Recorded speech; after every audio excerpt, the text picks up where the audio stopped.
Today, we're diving into a really big idea.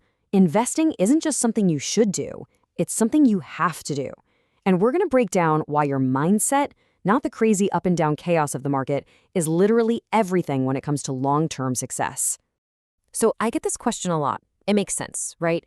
If you're not saving up for some big purchase, why even bother with investing? What's the point? But here's the thing. Even if you have absolutely no desire to spend the profits, you still must invest. And the reason for that?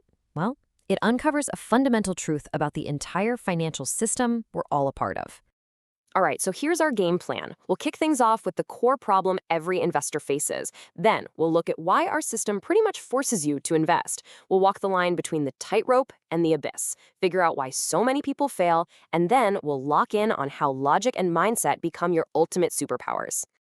Okay, first up, the investor's dilemma. The whole point here is to completely reframe how you see investing. Stop thinking of it as a choice, like picking a restaurant. Start seeing it as a correct, inevitable action. It's something you just have to do, and it has nothing to do with whether you want to buy a boat next year. And this right here, this is our golden rule for the day. Because the market is going to do what it's going to do. It's unpredictable in the short term. Judging your choices based on this week's numbers is just a recipe for disaster and confusion. The only thing that really truly matters is knowing you are pointed in the right direction for the long haul. So why is investing the one correct direction? Well, that gets us into the system itself. See, there's this hidden, constant pressure being put on your savings that makes investing not just a smart idea, but an absolute necessity for financial survival. And that pressure, it's baked right into our monetary system, what's called a fiat system. Now, that sounds fancy, but all it means is our money isn't backed by something physical like gold. And because of that, its value is constantly being diluted over time. Think of it like this. The value of all your past hard work, your contributions, is slowly but surely being watered down. So let me put this as plainly as I can. Just holding on to cash is not a safe, neutral move. It is a guaranteed loss over time. The rules of the game are literally designed so that if your money is just sitting in an account, its ability to buy stuff in the future is actively being stolen away. So how do you fight back against this constant dilution? Simple.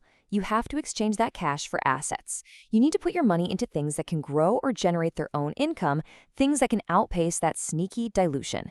We're talking about things like stocks, real estate, irreplaceable resources, or even assets like Bitcoin. Basically, you want to store your value in something that can't be so easily watered down. Okay, let's move on and really frame this choice with a powerful analogy. Because when you really get how the system works, you realize you don't have a million options. You actually only have two real paths, and one of them isn't much of a choice at all. This slide just lays it all out perfectly. On the left, you've got the abyss. That's what happens when you don't invest. It's a slow, quiet, but absolutely guaranteed journey to losing your purchasing power. On the right, you've got the tightrope. That's investing. Yeah, it's risky, it takes skill, you might even fall, but it is the only path that can actually get you to financial safety on the other side. So once you see it like this, the choice is already made for you, right? Choosing the abyss is a guaranteed mistake. So the real work, the only challenge that matters, is getting better at walking that tightrope. If you slip and fall, you can't blame the rope.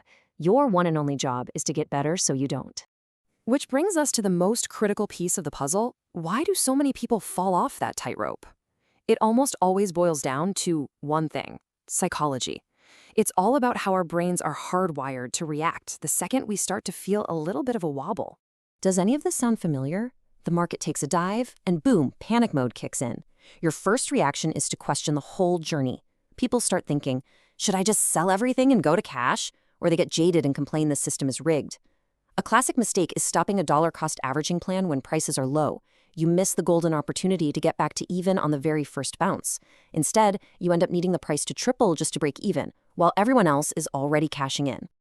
And here's the bottom line. That feeling of fear, that pit in your stomach, that's a signal. It's a giant flashing sign telling you that you don't really truly understand what you own. If you didn't do the homework before you started, you weren't investing, you were gambling. But if you did the work, then volatility isn't a threat, it's an opportunity. So if fear is the problem, what's the solution? It's logic. Logic is the heavy anchor that keeps you from getting tossed around in the storms of market volatility. It's all about building that unshakable conviction before you ever put a single dollar on the line. And you build that conviction by asking some simple but powerful questions. Is this industry actually going somewhere? Is there a real need for this thing? And how much room is there left to grow? You know, someone in our community recently shared that they started buying Circle stock at $200 and just kept buying as it dropped. Now, at $80, they're already back in the green. Why? Because they had conviction based on these questions about the stablecoin space. And hey, don't fall into that trap of thinking there can only be one winner. When an entire industry is growing, a rising tide lifts a lot of boats. Just because Tether is a big player in stablecoins doesn't mean Circle can't also be massively successful. Think about it. NVIDIA's insane growth didn't stop a competitor like AMD from also seeing incredible growth. A growing market has plenty of room for more than one winner. And that brings us to our last and honestly most important point. You can have all of the strategies, all the spreadsheets, all the tools in the world, but they're useless without the right operating system. And that operating system is your brain. It's the commander of your entire financial journey. This right here, this is the whole shebang. You can have the perfect plan, the perfect asset allocation, whatever, but none of it matters if your fundamental mindset is broken and causes you to hit the panic button at the worst possible time. The mindset has to come first. It always, always does. Because in the end, your ability to actually stick with the plan, to keep walking that tightrope day after day, it all comes down to just two things. First, how deeply you understand what you own. And second, the mental frameworks you've built to handle the emotional stress of the market's swings. That combination is the secret sauce to consistent, successful execution. So I'll leave you with this question to really think about. When it comes to your own financial journey, is your brain your number one asset working for you, or is it your own worst enemy, your greatest liability? The answer to that question will probably determine whether or not you make it across that tightrope. Smash like and subscribe.